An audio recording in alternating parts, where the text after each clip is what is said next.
Kanpur police का दावा है कि ज्योति की हत्या उसके पति पीयूष ने ही करवाई है। पुलिस के मुताबिक पीयूष ने अपने पुराने ड्राइवर अवधेश के जरिए अपनी पत्नी ज्योति की हत्या करवाई। अब से थोड़ी देर पहले पुलिस ने बाकायदा एक प्रेस कॉन्फ्रेंस की और हत्या के आरोपी पीयूष को मीडिया के सामने पेश किया। पीयूष ने सबके सामने कबूल किया कि उसने ही अपनी पत्नी की हत्या करवाई है। पुलिस की जांच के बारे में बताते हुए कानपुर के आईजी आशुतोष पांडे ने बताया कि वारदात वाली रात होटल के सीसीटीवी फुटेज से पीयूष के खिलाफ अहम सुराग मिले। जब पुलिस ने सख्ती से पूछताछ की तो पीयूष टूट गया और हत्या की बात कबूल कर ली। हत्या के आरोपी ड्राइवर अवधेश को भी गिरफ्तार कर लिया गया है।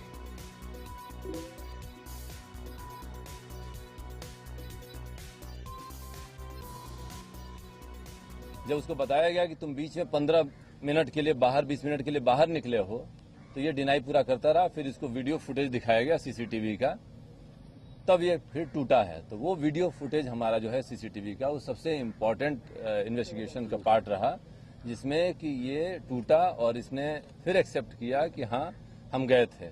उस चीज को हम लोगों ने फिर आगे बढ़ाया कि ऐसी कौन सी अर्जेंसी थी, कौन सी ऐसी तुमको जल्दी थी कि तुम एकाएक डाइन आउट करने आए हो और वाइफ को अकेले छोड़ करके तुम होटल से 3 मंजिला नीचे आ रहे हो और दूर तक चले जा रहे हो और रोड के उस तरफ जा रहे हो।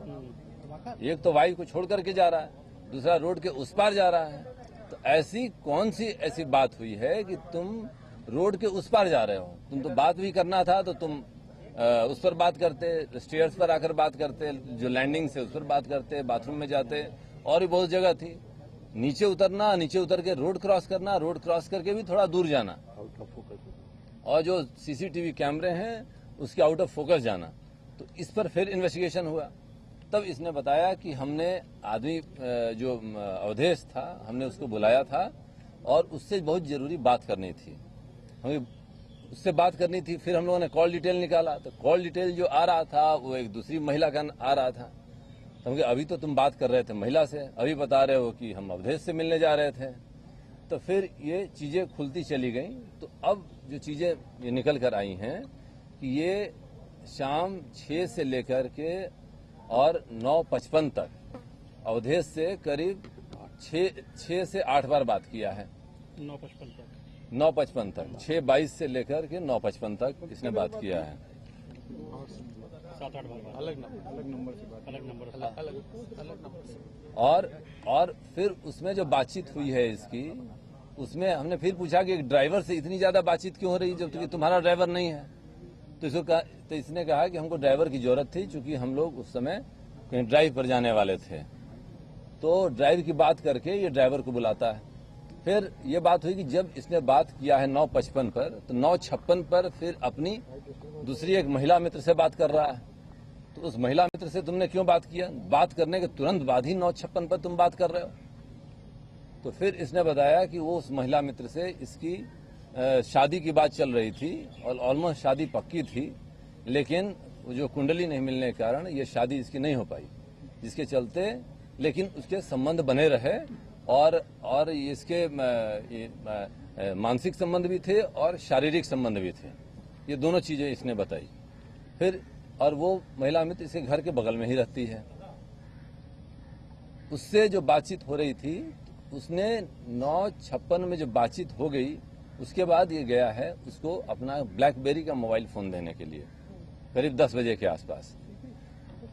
तो ब्लैकबेरी का मोबाइल फोन जो उसने दिया है, उस महिला मित्र से बात हुई तो उसने बताया कि उसने कहा कि इस ब्लैकबेरी का जो मोबाइल फोन है, इसको और जो तुम्हारे पास जो हमने तुमको दिया था, ये दोनों मोबाइल फोन के सिम को नष्ट कर देना और ये फिर मोबाइल फोन यूज नहीं करना।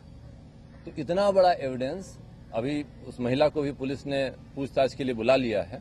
उनसे अभी पूछताछ होगी कि आखिर जब आपको बताया गया कि इस मोबाइल फोन को नष्ट कर दीजिएगा, सिम नष्ट कर दीजिएगा, नहीं बात कीजिएगा, तो आपको शक नहीं हुआ कि आप किसी को इन्फॉर्म करें इस चीज को? तो जबकि उन्होंने भी सिम तोड़ दिया, उसको कोऑपरेट कर रही हैं। तो ऐसा प्रतीत होता है कि इन दोनों में ऐसा संबंध था जो ये शादी नहीं हो पाई और फिजिकली इमोशनली कनेक्टेड भी हैं और ये अपने शादी से परेशान भी हैं और नहीं चाहते हैं कि ये शादी कंटिन्यू हो और शादी करना चाह रहे हैं। इस तरह की जो बातें आई थी, तो कहीं ना कहीं महिला मित्र का भी इसमें काफ़ी महत्वपूर्ण भूमिका है।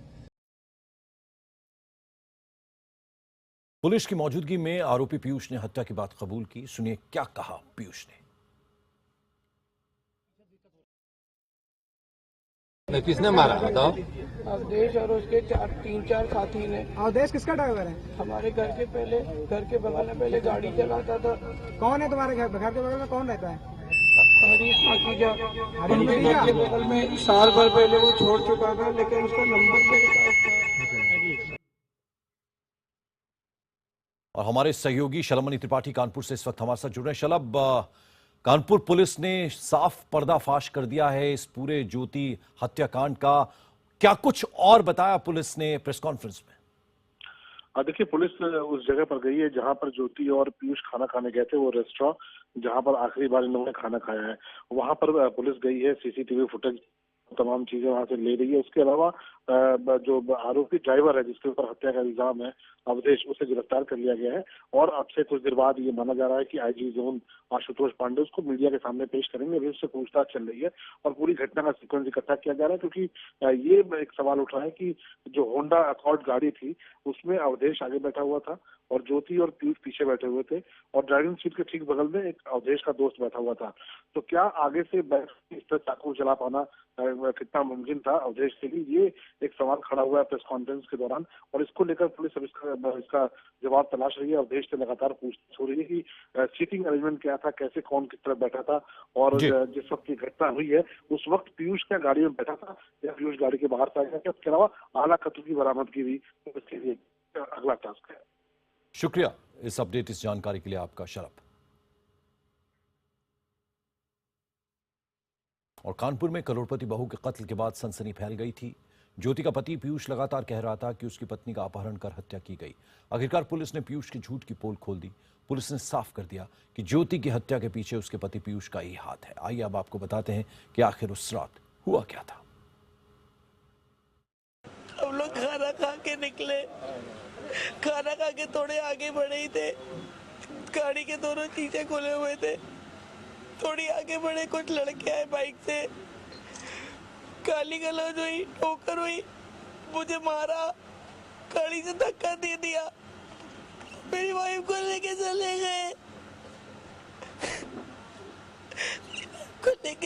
गए। दिन रविवार, वक्त रात के करीब 11:30 बजे।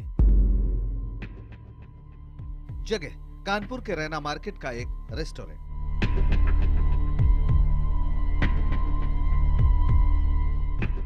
पीयूष के दावे के मुताबिक कानपुर के रैना मार्केट के एक रेस्टोरेंट से वो अपनी पत्नी के साथ डिनर करने के बाद अपने घर की तरफ निकला था। तभी बाइक सवार गिरोह ने उसकी पत्नी का अपहरण कर लिया।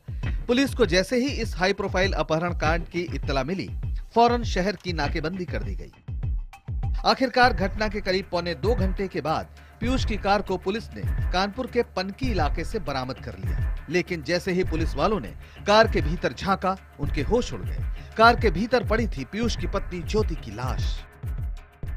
जिस तरह से घटना थी, पहले शुरू में लग रहा था कि ये केस जो है अपहरण लूट का है, लेकिन जिस तरह से उन्होंने बेचना की और तुरंत 1 घंटे के अंदर ही पूरे शहर के और आसपास की नाकेबंदी करके और बैरियर्स लगा करके सारे एसोसिएट्स को सड़क पर उतार करके जिस तरह से हम लोगों ने काम किया, और गाड़ी भी बरामद हुई, और महिला को भी सकुशल हम लोग नहीं बरामद कर पाए क्योंकि हमको 1 घंटे लेट हमको सूचना मिली। सूचना ही FIR ही 1 घंटे लेट दिखाई गई। लेकिन जिस बेरहमी से कत्ल हुआ है, तो एक बड़े आक्रोश के साथ और गुस्से के साथ कत्ल हुआ है। ज्योति की पोस्टमार्टम रिपोर्ट के मुताबिक ज्योति के जिस्म पर कुल 17 जख्म मिले। अकेले 11 वार गर्दन पर किए गए थे, 2 जख्म कमर पर थे, 1 माथे पर और 2 वार पेट पर किए गए थे। यही नहीं, ज्योति के दाहिने हाथ की उंगली भी कटी हुई थी। कत्ल के नजरिए से जांच शुरू हुई तो शक सीधे ज्योति के पति पीयूष की तरफ चला गया। मेरा फोन पुलिस के पास, आप उसको देखिए। जैसे ही ये हुआ उसी सेकंड मैंने अपने बड़े भैया को फोन किया, क्योंकि मेरे एक बड़ा भाई बाहर था, मेरे पापा और मेरे भाई बाहर थे, उनको फोन किया। जो सूचना है 1 घंटे बाद आई है, जबकि इतने नजदीक सारी चीज हैं। उनके पास मोबाइल फोन था और डायल 100 पर भी कॉल नहीं किया गया। शक की वजह यह भी थी कि अगर पीयूष के दावे के मुताबिक हत्यारों ने उससे मारपीट की थी, तो पीयूष के जिस्म पर चोट के निशान क्यों नहीं? जब ज्योति को बदमाश जबरन ले जाने लगे तो उसने उन्हें कैसे ले जाने दिया? अगर ज्योति को ले जाने का पीयूष विरोध करता तो क्या उस पर चोट पहुंचाने वाले हमले नहीं होते? अगर ऐसा है तो पीयूष के कपड़ों पर विरोध के निशान क्यों नहीं? अब तक पुलिस उस रेस्टोरेंट से सीसीटीवी फुटेज भी हासिल कर चुकी थी जहां घटना वाली रात पति पत्नी डिनर करने गए थे। फुटेज में पीयूष जो टी शर्ट पहने नजर आ रहा था, सुबह तक वो टी शर्ट बदल चुकी थी। दिन में जब ज्योति की लाश चीर घर में थी तब भी पीयूष के कपड़े बदल गए थे। पुलिस ऐसा कह रही है कि आप में और आपकी वाइफ में किसी बात को झूठ बोल रही है पुलिस, झूठ बोल रही है। हम लोग हंसी खुशी खेल रहे थे, बातें कर रहे थे, अच्छे से बातें कर रहे थे।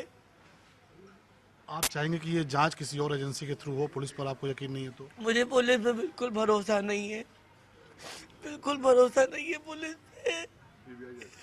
वो खेल रही है। आप चाहते हैं किसी और एजेंसी से हाँ, जांच हो? कुछ भी करिए, पुलिस झूठी है, पुलिस गलत है, पुलिस गलत है। मगर पुलिस समझ चुकी थी कि पीयूष के आंसू घड़ियाली हैं। पुलिस के हाथ अब उसके मोबाइल फोन की कॉल डिटेल भी थी। अपनी जांच के आधार पर पुलिस ने दावा किया कि पीयूष की दोस्ती एक महिला से इतनी ज्यादा थी कि वो आमतौर पर उसे रोज 50 SMS करता था। उस महिला से पीयूष फोन पर सामान्य से ज्यादा बातचीत करता था। कत्ल के दिन पीयूष ने 7 घंटे में उसे 150 SMS तक किए थे। पुख्ता सबूतों के आधार पर यूपी पुलिस पीयूष को अपनी पत्नी के कत्ल के आरोप में गिरफ्तार कर चुकी है। पुलिस को शक नहीं रहा कि अवैध रिश्तों की बिसात पर पीयूष की कातिल चाल का शिकार बन गई उसकी पत्नी ज्योति।